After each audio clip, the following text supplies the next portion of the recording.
আগুনের লেলিহান শিখা যখন অন্ধকার আকাশে ছড়িয়ে পড়ে তখন দেশ জুড়ে শুরু হয় এক মহামিলনের উৎসব।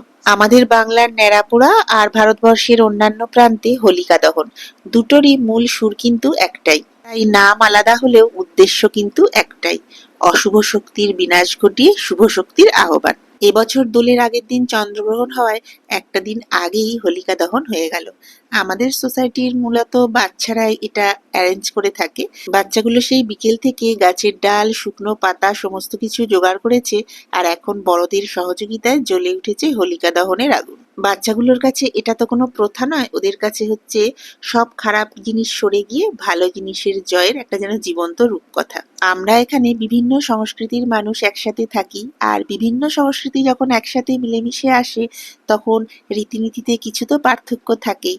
ঠিক আমরা যেমন ন্যাড়া পোড়া হয়ে যাওয়ার পরে পোড়া আলুটা খাওয়ার একটা বিশেষ আনন্দ অনুভব করতাম, ঠিক এখানে হচ্ছে গাছ শুদ্ধ মটর দিয়ে দেয়, সেই পোড়া মটরটা সবাই মিলে একসাথে ভাগ করে খায়।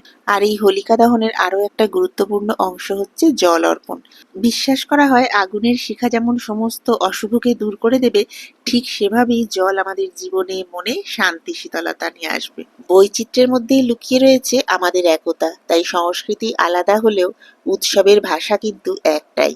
তাই আমাদের মিলেমিশে এই প্রাক দোল উৎসব, সেটা ন্যাড়াপোড়াই হোক বা হোলিকা দহন, খুব সুন্দরভাবে কাটলো। জানাই দোল এবং হোলির আন্তরিক শুভকামনা ও অনেক ভালোবাসা। এই রঙের উৎসবের মতোই আগামী দিনগুলো প্রত্যেকের রঙিন হয়ে উঠুক।